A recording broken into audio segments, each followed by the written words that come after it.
Give it the true shot. I want 7.5 million over my head, money hitting under my bed. Baby, let me talk about it, let me talk about it, let me talk about it. I'ma grind on heavy till the fam get fed. They gotta be good when I'm dead, man. Let me talk about it, let me talk about it, let me talk about it. I'ma grind on heavy till the fam get fed. They gotta be good when I'm dead, man. Let me talk about it, let me talk about it, let me talk about it.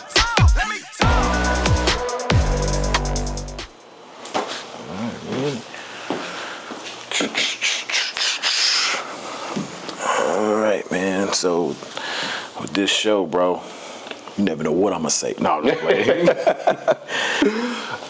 So hey, everyone, appreciate you joining me for another episode of In True Form. I'm your host, Corey Truesdale.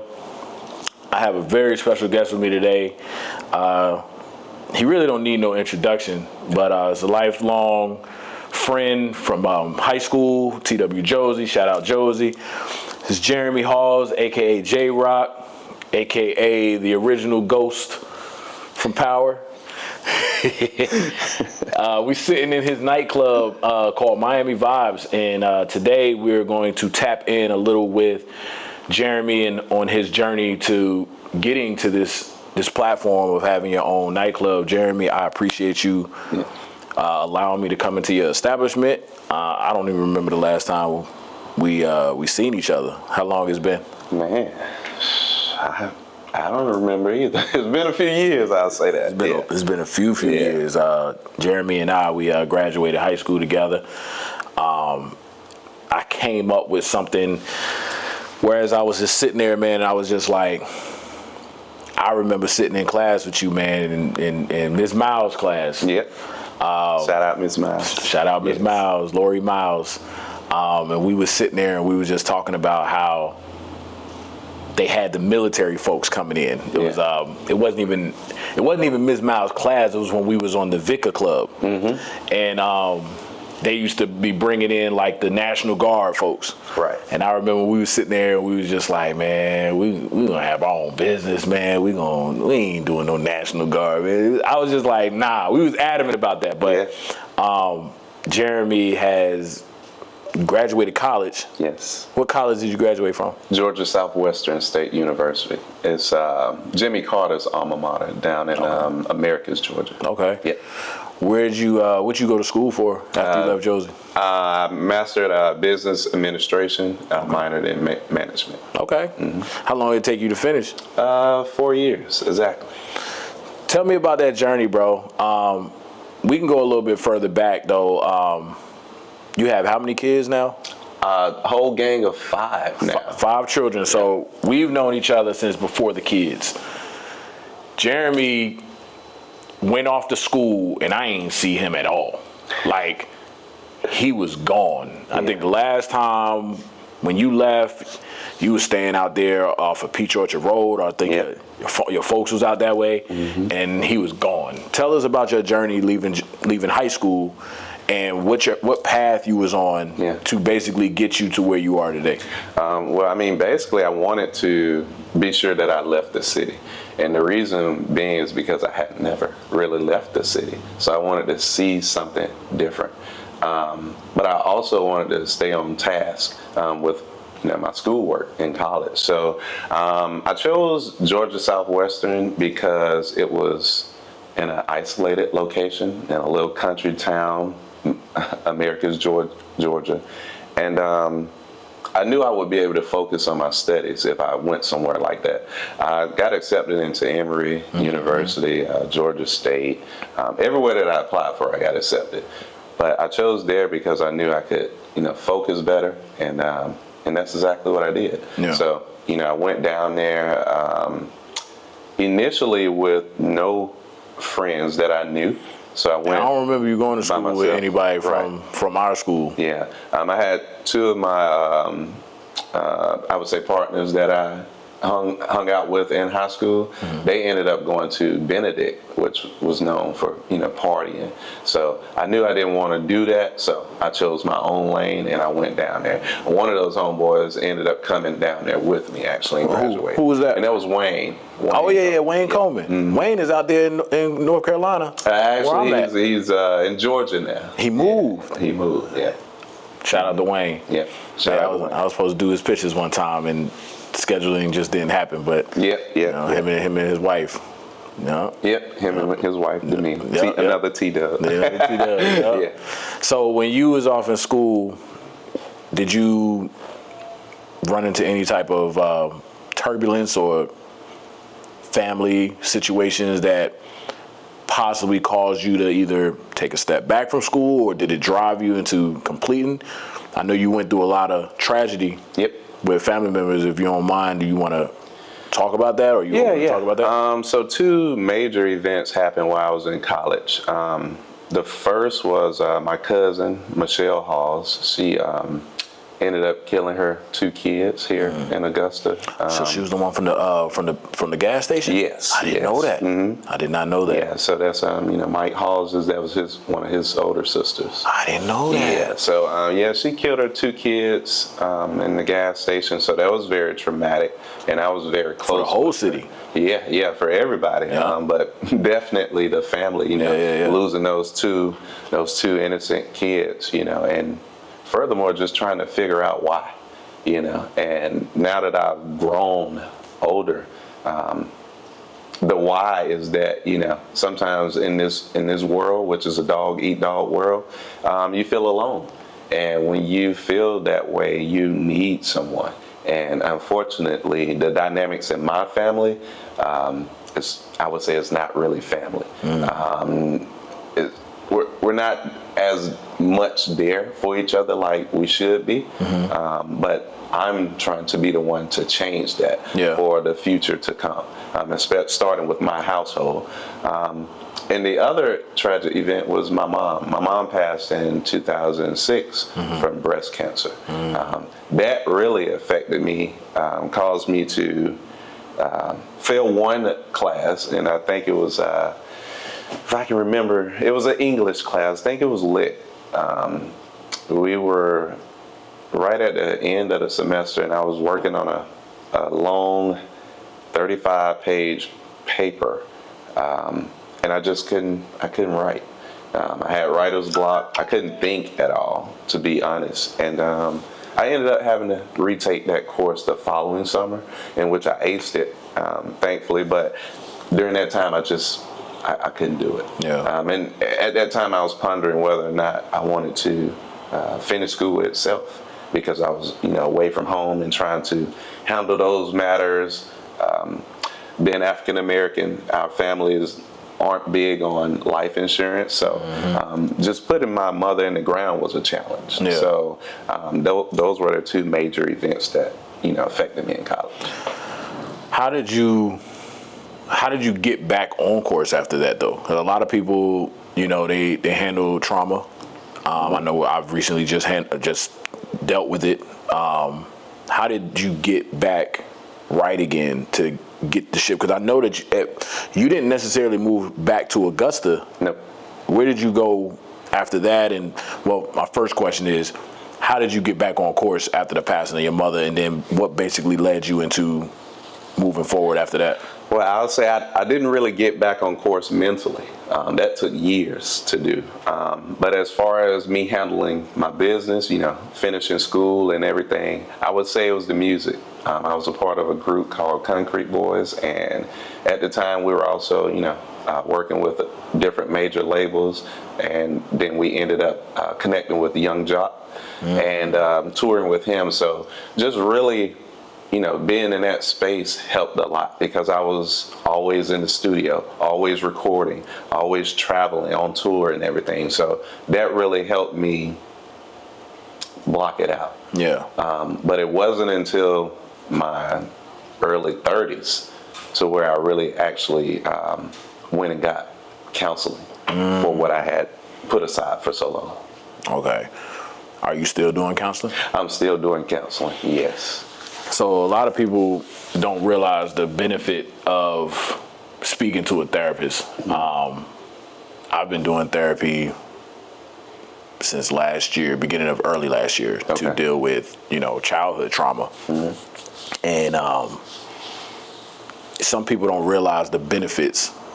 What has been the benefit of you doing therapy through your maturation and you becoming a club owner and husband? What has been the benefits of? The greatest benefit is knowing myself. For a long time, I thought I knew who I was, but therapy helped me uncover that. Finding the right therapist is very important. It's hard. Yeah, it's hard, but connecting with the right one, they'll have you really regurgitating things that you normally wouldn't sit down and write by yourself. But the right therapist will ask the right questions to get you to, dig that stuff out and really get it out on the table. And when you see it, it's like, wow, I've been holding that in for so long, and there it is. And you always have it, either here or on your heart, but sometimes it's just hard to let it out. Yeah. So I deal with a therapist maybe like bi-weekly. How often do you do yours? Like once a month now, because I've gotten grown much better. Yeah.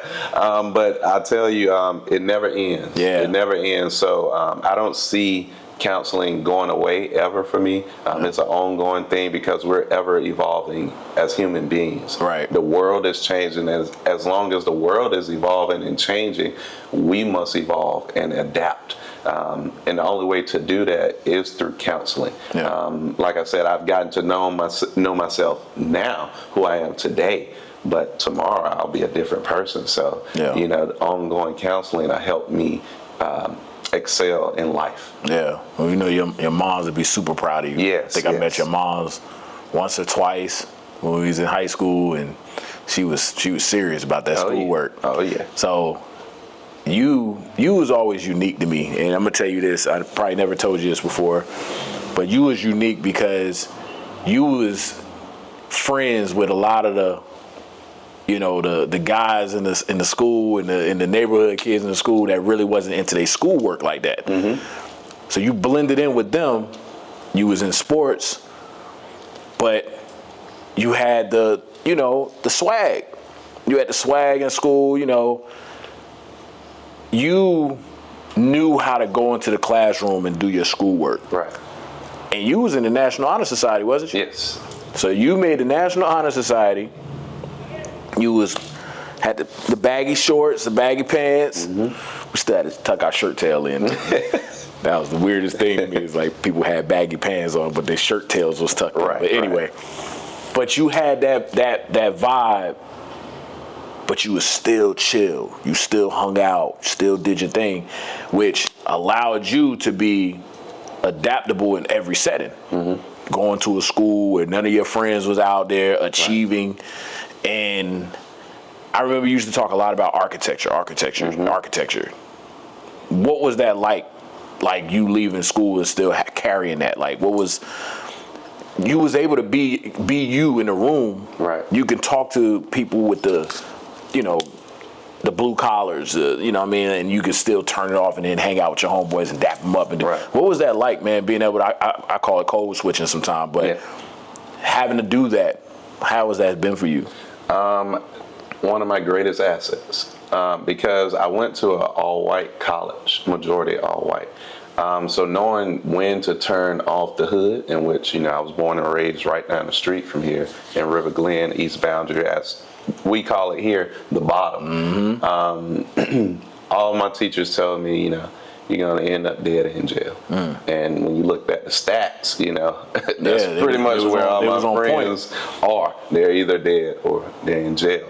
So, knowing that and hearing that all your life, you're like, man, like, which one am I going to be? Dead or in jail? So, I tried my best not to end up dead, for sure.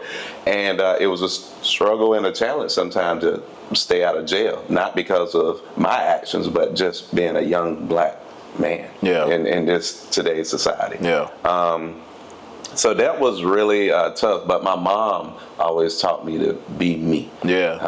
She always told me that, be yourself because everyone else is taken.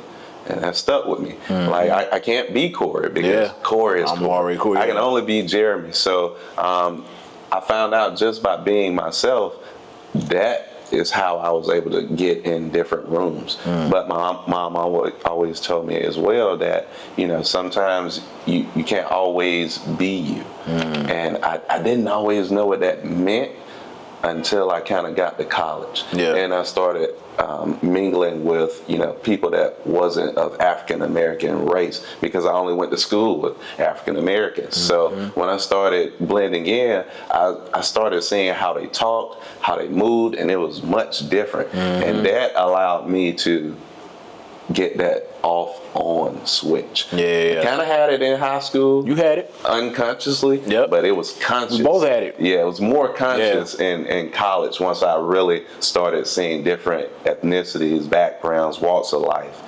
etc. So I learned that, and that was my greatest asset. That's how I was able to kind of maneuver through corporate America and, you know, ultimately get to where I'm at today. Yeah. Now, I appreciate you tapping into that, man. I mean, a lot of people don't realize how us as black people have to move in order for us to be able to get into another doorway. Right.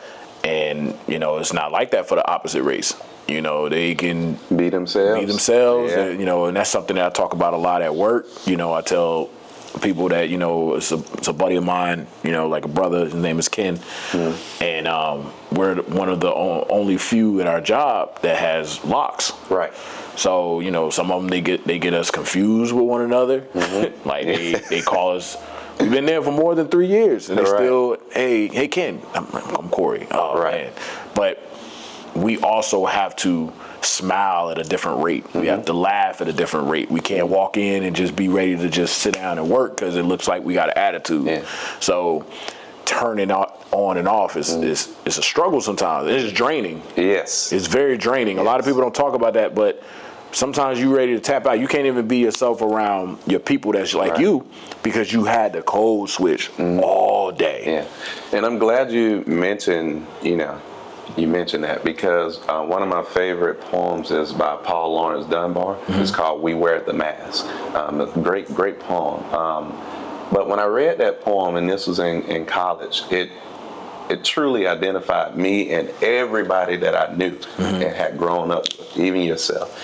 We put this mask on to, smile and wave, but behind that mask is a broken person, a confused person, a person that wants to do certain things but can't, given their surroundings. And the only way to take that mask off truly is through success. Now I can be my true self, because for some reason people see me differently now, because I own Miami Vybz, and some of the other they don't see you as old J-Rock. Right. They see me in a different light now because just because of what I've done. Right. But prior to that, it was just another black man, and unrespected. And true enough, in certain rooms, it'll still be that way. Unfortunately. I mean, we're in a constant battle of leveling up. You know what I mean? I love playing video games when I was growing up. So one of the biggest feelings, the greatest feelings, and I know you played as well, but one of the greatest feelings is when you beat that boss that you've been fighting on the same level for like consecutive days, and you just be like, but that's what it feels like in life. You know what I mean? Like when you tap into something, you like, oh man, I leveled up. Right. How was your leveling up with opening this nightclub, bro? That was a level up. First and foremost, when I was seeing the videos and the pictures of how this place looked before you got it to where it is, that was just, I was showing wifey, I was showing my man up there, I was telling you about Ken, I was like, yo, this is my guy, yo, went to high school with him, yo, this is what he's doing in the city. And we see a lot of stuff happen in the city that don't come into fruition. Right. We still got the Regency Mall parking lot that's still there that they haven't even put anything in there. It's still abandoned.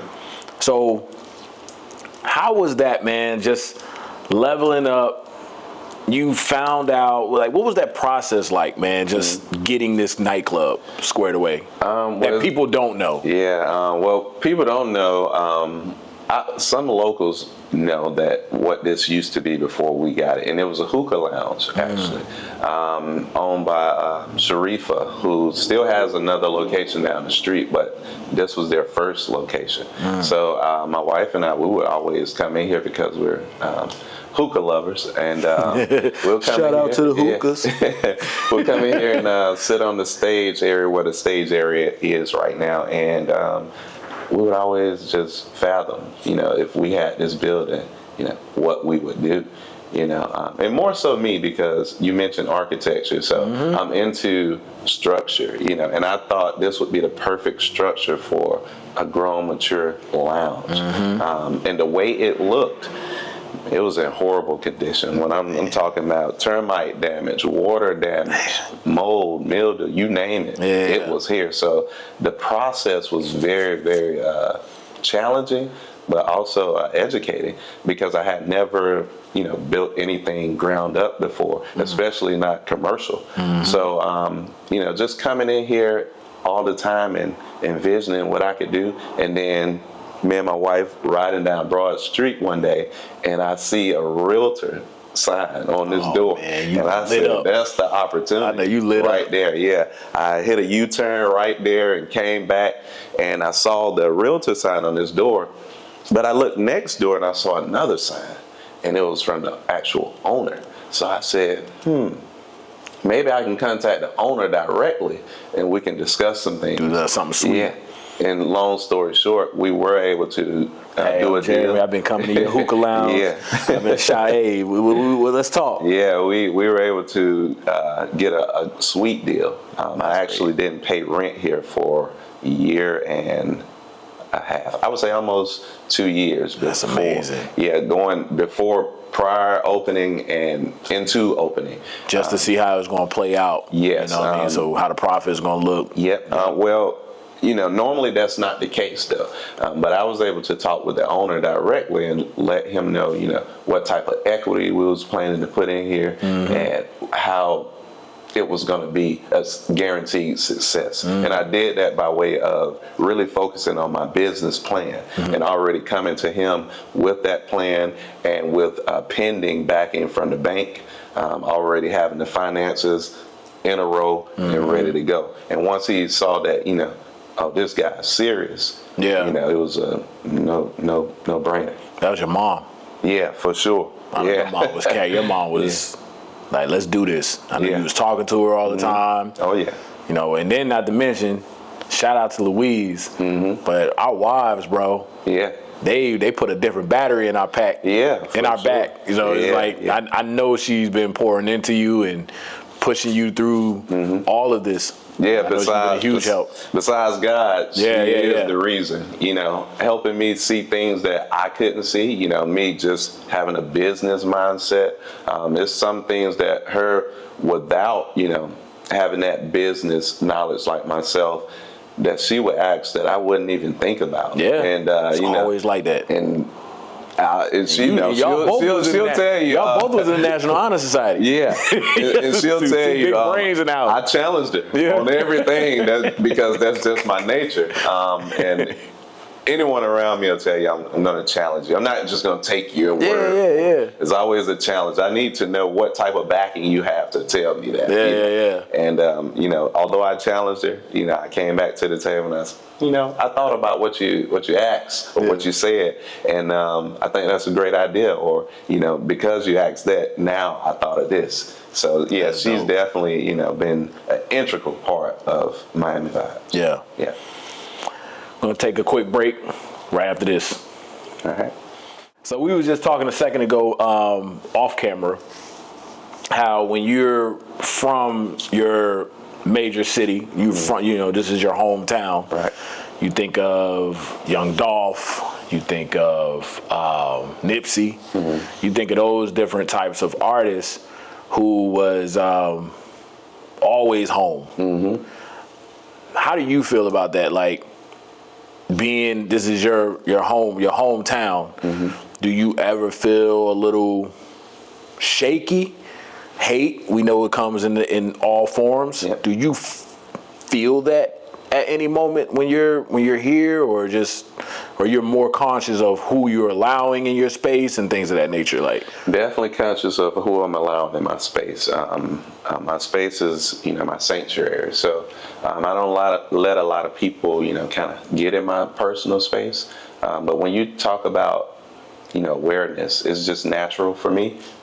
Growing up in the hood, hearing gunshots every night, and something just stays with you to make you be aware of your surroundings at all times. It's not paranoia. It's more just like a gift. A gift from your, upbringing to make you aware of everything. But for, when you name people like, Dolph, and people like that, they were always home, but always in the wrong place. For me, I'm never in the wrong places.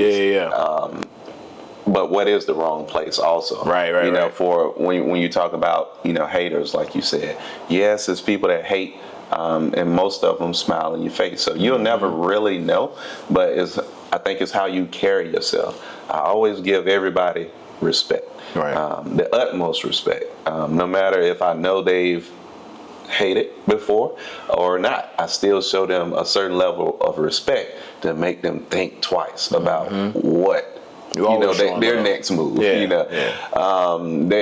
you can really turn someone that truly hates you into someone that respects you just by continuously throwing respect their way. So I think that's really how I maintain in this space, especially because I'm very accessible. We have security, obviously, and I do everything to make sure that I'm protecting myself as well. But you just have to move a certain way. And I don't know if I can really explain how that is. I think it's really just in you. It's either you got it or you don't. That makes sense. How has the I know you mentioned earlier that you did touring with Young Jock.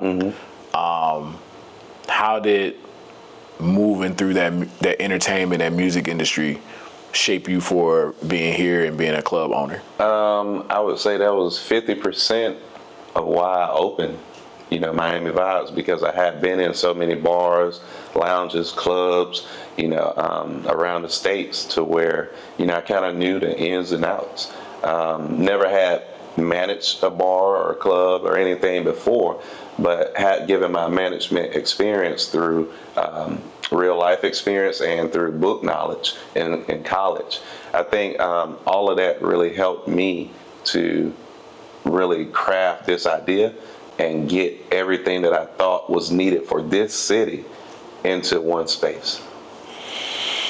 What brought the name Miami Vybz?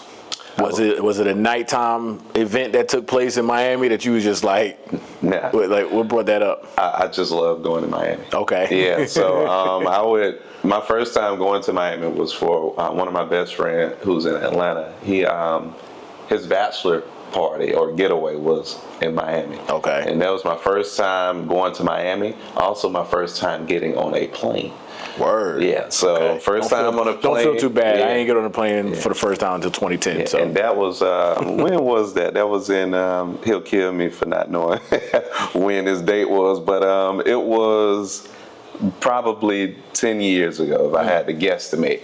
But yeah, that was my first time, getting on a plane, vibe. First time going to Miami.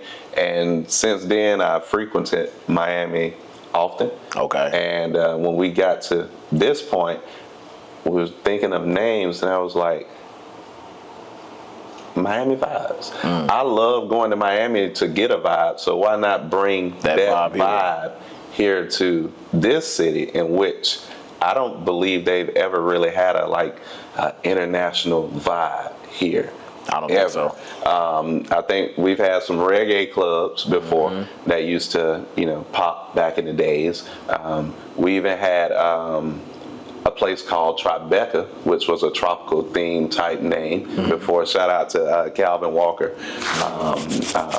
But we never really had this vibe. So I felt like it'll be unique, something different for, the city of Augusta. And because we did it this way, meaning a complete build out, it had never been done on this scale before. I'm gonna ask you this question. Let me see if I can remember it. What did you go to school for? Business administration and management. You went to school for business administration and management, and then you started doing music. You was in a rap group. I was actually doing music prior to going. So I was doing music my junior and senior year in high school. Nobody really knew, but I was doing it. Okay. And now you're a club owner. Yes. And businessman. Yes. What can you tell people who has their mind set on one particular thing that they want to do, but they can be blocking other blessings that might be on a whole nother spectrum for them? Because the story that you have is super impactful, and it could be told to many of the youth. Mm-hmm. Like, what can you say to those individuals that's like 15, 16 years old, and they're like, man, I'm gonna be a rapper when I get older, or right. I'm gonna do this, that they can possibly be missing out on something else? Yeah. Well, earlier you mentioned how much I used to talk about architecture. Yeah. I still love architecture, and that is actually what I went to school initially for. That's what I wanted to major in. Mm-hmm. But my freshman year, second semester freshman year, I quickly changed that. You changed your majors in your first year? Mm-hmm. And the reason why is because I thought, why would I limit myself to just being an architect, right? When I could major in business, and if I want to today, I can own an architectural firm, just hire architects, right? And still get to be around what I love to do. Right. So that is what made me really rethink how I should move in life. Yeah. Majoring in business and being able to say, hey, even if I wanted to open a doctor's office, I could do it. Right. It don't matter what in the world I want to do, I can do it now because I have majored in something that covers everything versus majoring in something that only covers that one thing. Right. I would tell the youth today to keep their options open, and obviously the world is changing also. So definitely, be mindful of all the tech space, I even dabbled in tech myself. I worked for Ceridian and UKG, Ultimate Chronos Group, and both of those are SaaS software companies in which I taught myself SQL, how to write query language for the back end of most of the programs that people use today. So I would say, just keep your mind open to different things. You never know what you're capable of until you try some things. So if you say you're going to be a rapper, don't think about just being a rapper. Think about maybe opening a studio. So now you cut the cost of being a rapper and paying studio time because you can record for free. Right. And you can also generate income to help you boost your rap career. Yep. So that's something it's I crazy. Actually dabbed into. So. You mentioned that. I just watched episode of Shannon Sharp. Shout out Shannon Sharp. He had Bobby Brown on there. And Bobby Brown was talking about how much money he used to spend on a studio. And then he just wound up getting his own. Yep. And it wound up becoming Stankonia. Yep. So basically, he still generates an income for people recording in the Stankonia studio in Atlanta, which is dope. And that's basically what you're talking about. Right. Like, just kind of think on a bigger and broader scale. Yeah, you gotta think outside the box because there's so much more to being a rapper. Yeah. If you love to rap, that's cool. But think about, do I have to be the person that's rapping, or do I just like to write? Yeah. Now you can be a writer, and you can submit. You can shop different records, you know, and still generate revenue. And you never have to be the face of it.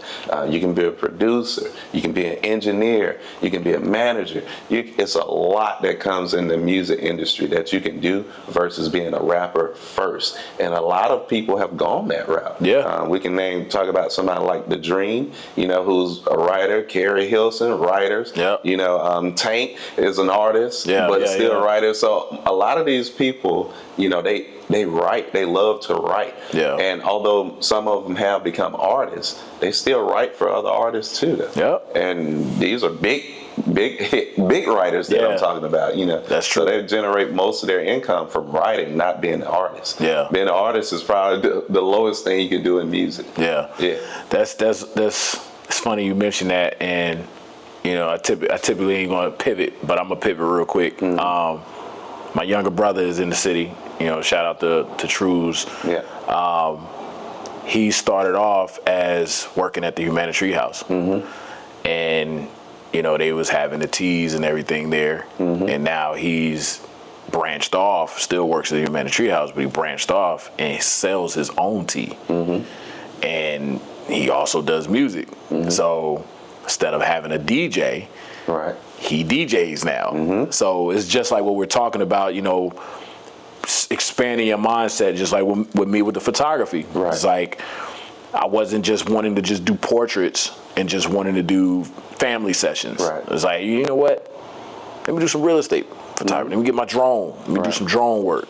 Oh, you know what? Hey, let me do some comedy. Do a little bit of comedy. You know what? Oh, man, I want to do my own podcast. Yeah. So it's just one of the things, I can't even remember who said it recently online. It was just like, you're going to drown if you don't reinvent yourself Right. frequently. Yes. And you reinvented yourself frequently mad young. Yeah. You was young doing that. So, you know, hats off to you, man. Like, I would say, you know, let's do a toast, but you haven't poured me a drink. We got this beautiful let's drink do here. it. I mean, we got some bamboo rum here. Rum? One of my favorite Yo, rums. where did I see that from?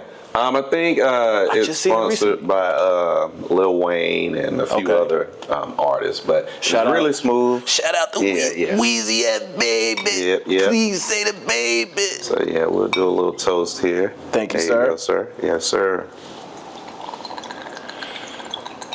I've been I'm a recovering alcoholic. No, I'm just playing.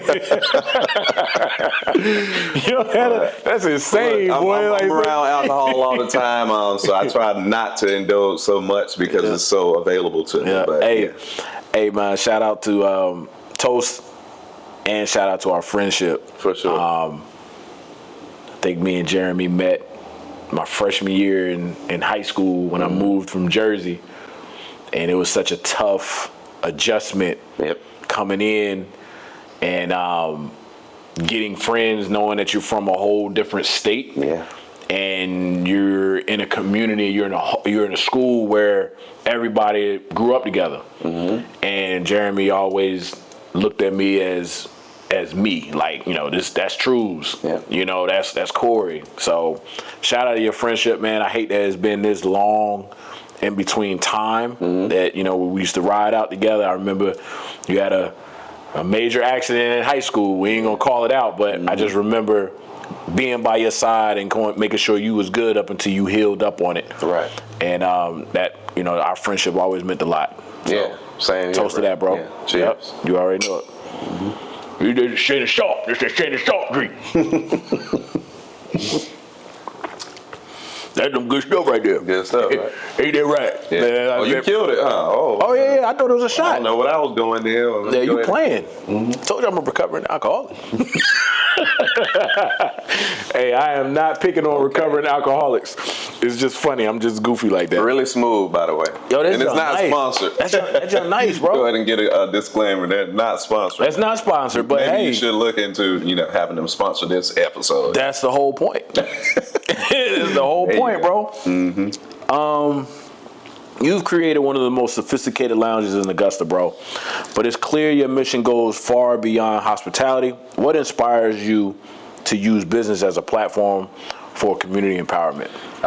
Again, born and raised right down the street from here. So not only just because I frequented this spot is that connection, it's also because it's only 2 minutes from where I grew up downtown. So being so close to where I grew up, when I used to walk these streets, nothing was black owned. Yeah. Nothing. There was no black owners down here at all. But now, if you walk, you'll see a handful of black ownership now. It's a lot. And it's becoming more and more prevalent. So that is the significance for me, being able to own a spot that's only 2 minutes from where I grew up, and knowing that those same kids, just like myself, are right down there. They're still there, hopefully they're taking walks with their mom like I used to, and now they get to see something like this. And hopefully, we get a chance to give back to them in a way that we are already doing. We've recently done TW Josie, went back and spoke there, my wife and I. That's dope. Just to let the kids know, hey, I grew up right here, and I own where I grew up at, right in that area. So you gotta let me know. Success is not far away. You got to let me know how to connect with that, because I have been wanting to do something back for TW Josie. I did a lot for the school, but I want to be able to, go there and speak as well, talk about, my business and all that kind of stuff. So we'll connect on that. Yeah, for sure. Off camera. Real quick question before we go on to the next question. Okay. You still eat some of that Maryland's chicken? I still eat Maryland's chicken. Yes, grew up on it. I don't eat as much because I try to stay away from fried foods. I have a family history of heart disease. I actually lost my sister to my older sister. I don't know if you remember my older sister, but I lost her to congestive heart failure. Really? Yeah. So that's the one that stayed with you out there off of Peach Orchard? Yes. Okay. Man. So I had an older and a younger sister. I know you don't remember my younger sister. No, she was small. Yeah. But yeah, my older sister passed from congestive heart failure.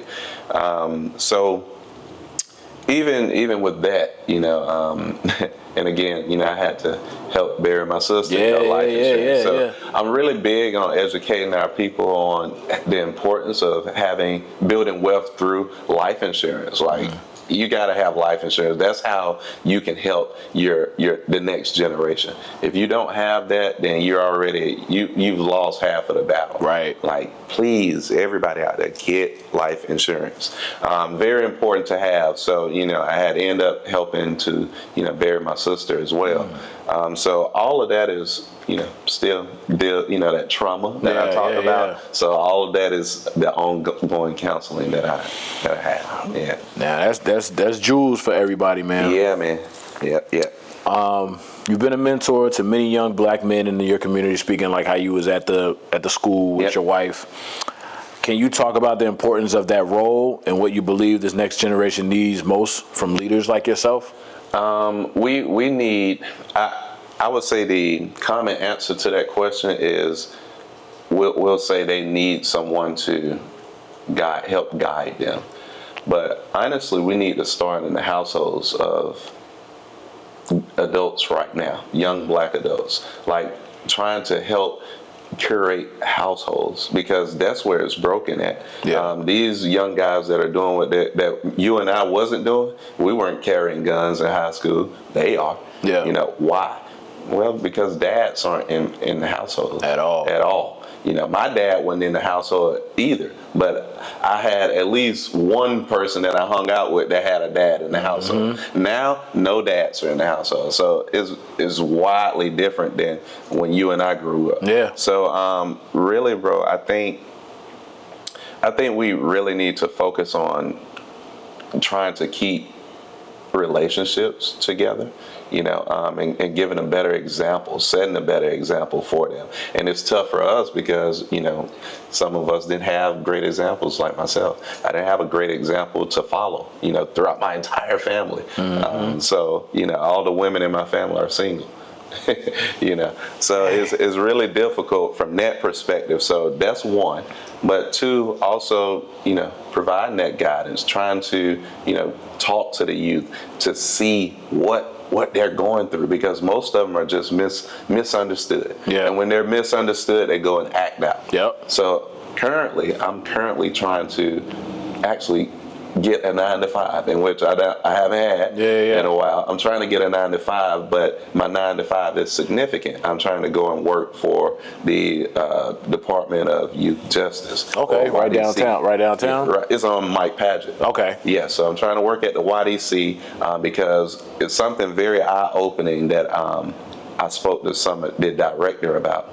He said they have great programs in YDC to help the youth out. But as soon as they leave, like they get out of YDC, They turn right back around. Nothing. Yeah. They don't have any exit programs. Right. So they just exit and go back to what got them there in the first place. So, Corey, you ever thought about doing like what a they're going to do when they get out there? You ever thought about doing like a nonprofit? Yes. So I've been talking to a few people that wants to try to get some things going.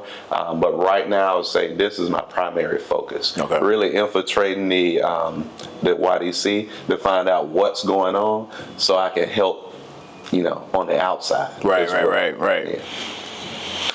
So I need you to say this drink one more time for me. What's the name of that drink? Bamboo. It's a dark rum. Yeah. We're going to take a quick break, and hopefully Bumble, Yes. dark rum, will catch the piece of this podcast so they can start sending me some free drinks because it is smooth, and we'll be right back after this. This episode of In True Form is brought to you by Super Deodorant. The aluminum-free, fragrance-free deodorant that actually works. You just put this under your armpits. Promise you. You know what I'm saying? Whether you're on stage or in the gym or chasing purpose, Super Deodorant has your back and your pits. No harsh chemicals, no irritation, just confidence that lasts. Visit superdeodorant.com/intrueform. And if you sign up today, you'll get 10% off your first order. Smell less, do more. Peace. And we are back. We're going to be closing out this very special episode of In True Form with you all soon. Again, if you're just now joining in, this is Jeremy Hawes, businessman, entrepreneur, God-fearing man. Mentor, daddy, Everything. Yeah. Owner of Miami Vybz, located in Augusta, Georgia. Yep. Speaking of God-fearing man, how has your faith shaped your vision as an entrepreneur, husband, father, and how do you stay spiritually aligned while juggling those different responsibilities?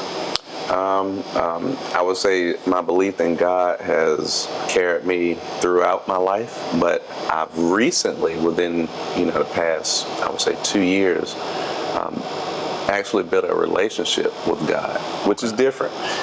Believing in God and having a relationship is two different things, and I didn't know that for a long time, obviously, right?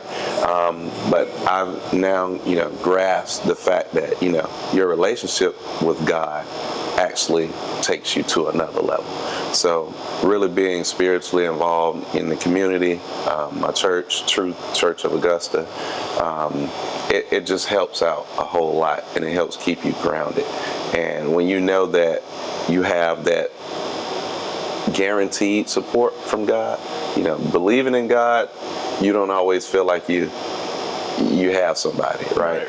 There was times that I felt alone when I shouldn't have, because I should have always known that God with you all the time. was with me, right? But now that I'm there, it's just, I don't know, and I couldn't feel covered. Yeah, I feel covered, and I couldn't have picked a better time in life to do it. Now that more and more is on my plate, right? This is the time that I needed to build that relationship more than ever. Yeah. Many people chase success in the form of money, recognition, but you've made it clear that your impact is true measure. What does legacy mean to Jeremy? What type of legacy you're looking to build for your family and your future? My most important thing is to have my kids to be able to have opportunities. So I would say that's my legacy. Unlike, myself and generations prior to me and my family, everyone had to start from ground zero. at least I have comfort knowing today that my kids won't have to start from absolute ground zero. Right. They'll have something to build on, whether they decide to, join the family business here at Miami Vybz. I also have trucking business as well. I didn't know that. And I'm also in real estate. What's the name of the trucking business? Elite Trans Express. Okay. Yeah. How long you had that? That for 6-7 years now. That's great, man. Yeah. How many trucks you got on the road? We still only have one truck, Okay. in which I'm not trying to grow it to be a big trucking conglomerate. That one truck actually does exactly what I want it to do. But really keeping a driver in is the most difficult part, I would say. And real estate, I'm really just investing in land, mostly to develop and give back to African Americans, to build affordable home and housing for them. Well, you let me know, man, how my services is needed. I have a few brokers and real estate agents in North Carolina that hires me for their. Okay. I do their drone work and I do their photos for when they're about to put their stuff out on the market. Awesome. And I photograph it from like start to finish. So they're laying the foundation down and things like that. I'll come in and get those before and after shots and so forth. So something that we can partner up with. For sure. Man, that'd be dope. Yep. Balance is something a lot of people struggle with, man. You've mentioned that you have the work and the DIY projects, fitness, family time, grounding practices, things of that nature. How these simple things play a role in maintaining your peace and clarity? Well, you have to have, I have to have some type of physical activity in my life that helps me relieve stress. So whether it's yard work, whether it's shooting a game of basketball with the kids, or in the gym working out, all of those are my time, where I can kind of clear my mind, especially when I go to the gym and I'm sitting in the steam room, the sauna, some of the most peaceful moments that I can have, where it's just me and me just listening to myself breathe. I prefer to go to the gym during the non-peak hours when nobody's there, so I can really get that zen that I'm looking for. What you be listening to? You listen to some Young Jock? Nothing. I listen to no music, but if I do, it definitely won't be rap music. I'm more of a Sade type guy. Nita Baker. Smooth operator. That's what I would have in my headphones if I were to listen to music. But during the sauna and the steam room, is no music. You listen to podcasts? You do any podcasts in the gym? I don't. No? Nope, I don't. Music. Complete solitude. Yeah, either silence or something along the lines of Sade. Yeah. How you do you ever market yourself when you meet people at the gym? You tell people what you do, like come out to Miami Vybz, like do you? Only if it's prompted. I don't just go out and just start saying what I do, and I do that. I really don't know why I do that. I think the right conversations leads to the right situation. So I don't just go out and say, hey, I'm the owner of Miami Vybz, unless there's a type of event for that, like a networking event or something. But just out in the public, general, I'm not saying that I'm the owner of Miami Vybz. What's been the hugest accomplishment so far having a nightclub here in Augusta? What is something that you could be like, man, this happened. This particular situation happened since having this club open? Definitely giving people somewhere to go where it's safe. We've had 0 incidents to date, and we're approaching 2 years in September. That's great. Never had to have Richmond County Police Department here for any reason. So that's the greatest accomplishment I believe that we've achieved since opening this establishment, because every other establishment either has police on site during operation, or they have to come there for some type of altercation. And we've never had Richmond County Police here while we've been open. We have security, and our security does a great job, but no incidents that have caused us to have the police involved. That's good, because I mean that's something that I'm really big on. So growing up, like I mentioned, off camera, I didn't do clubs. And then one of the reasons why is because you hear all of the horror stories that takes place, shootings in the club, fights break out, and some people is in the wrong place at the wrong time, and they catch a bullet. that's one of the things that, you know, that I kind of pay attention to. Even when I go out of town, I'm still like hesitant of going out because, for one, I don't really know the location like that. Right. And I don't know, you know, the crime rate and all of that, but that's pretty cool, man. Yeah.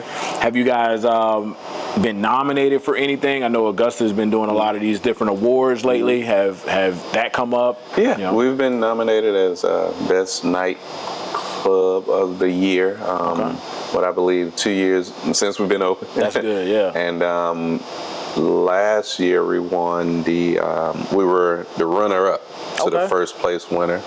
And I don't know what happened to the results this year. I didn't really follow it. Okay. But I'm not here to be a part of award ceremonies for being the best nightclub or anything. We know from the foot traffic and from the numbers that we generate that we are, not bragging, but we are the best place nightlife wise that you can visit. Right. If you're looking for a good time, great drinks, socialism, and safety. Okay. I don't think it's not one other place that can provide all of that as like we do on a consistent basis.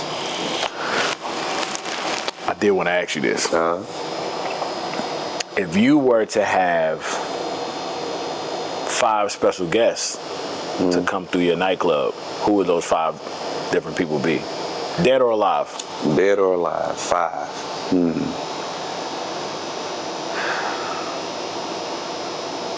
Well, the first would be my mom. I would definitely want her to see this, you know, in the physical form. I know spiritually she sees it, but in the spiritual form, I would definitely want my mom to see that. So I'll put her as number 1. Number 2 would be my sister, my oldest sister that passed. I would definitely want her to see this as well because she always knew I would do great things and she used to push me. But unfortunately, she didn't get a chance to, you know, see this either. Although my dad was never in my life, I would want him to see this for that reason, to know that, you know, man, I was never in that young man's life, but look what he's done without me. Yeah. So, because I always imagine what I could have done with it. But who knows, you know, maybe I'm better off without his guidance than with, but who knows? But we'll never know. So I have 2 more left. The last 2 would be a couple. Okay. And that couple would be, I would love to meet and allow them to see what little Augusta has done here nightlife-wise, and that'll be Beyonce and Jay-Z.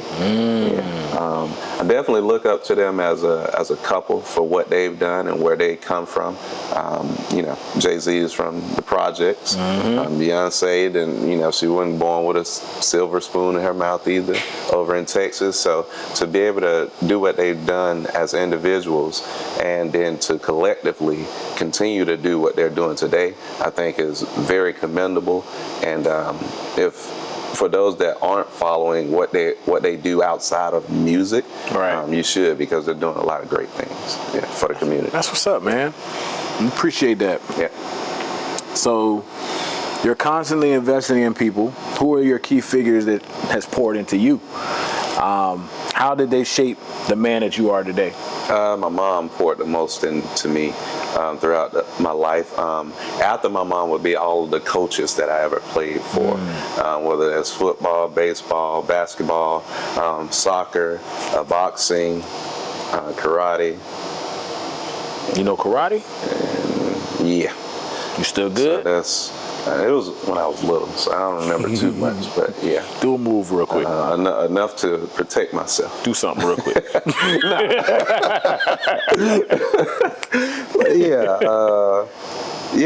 So I would say, you know, that's really who poured most into me, but my mom for sure. That's what's up. We're gonna close out with it's one of my signature questions. Okay.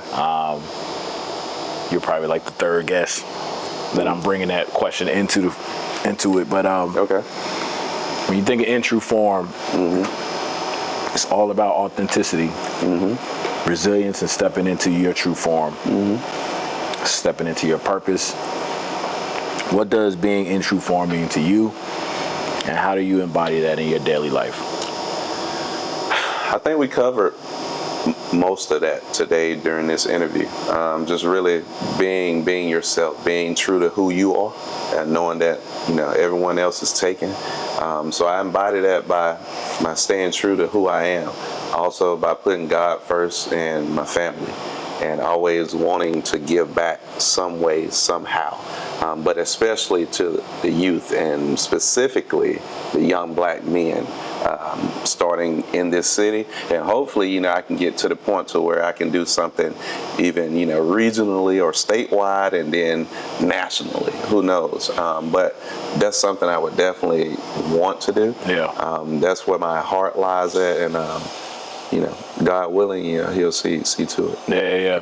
And that'd be great to see a bunch of Miami Vybz turn into some chains and things like that with the same type of energy, same vibe to it. Bring in, just a different way to party. Yeah. I think we can still, we don't have to play trap music all night just because, that's a genre of music for our people. Mm-hmm. We can play different music without taking it to the point where people want to start jumping up and down and fight and all of that. There's a way to party, and I think we've found it. And to introduce it to other markets, I think would be something great. Yeah. Hey, man, well, I appreciate your time, Jay. Like I said, this has been amazing. I can say talking off camera and talking on camera. I appreciate you sharing your story to my audience. We definitely got to do a part 2. Yeah, for sure. And it won't be years down the line. Hopefully it's in the near future. But I appreciate you. Yeah, anytime. Yeah, man. Anytime. Thank you as well. Get our last little toast. Let's do that. For the people, I appreciate you all for tuning in to another great episode of In True Form. Mm-hmm. I'm your host, Corey. It's Jeremy Hawes. Cheers. Cheers. I'm a recovering alcoholic. Hey, man, y'all be good. Peace, man. Oh, man. Peace out. I don't know why they keep coming to my head.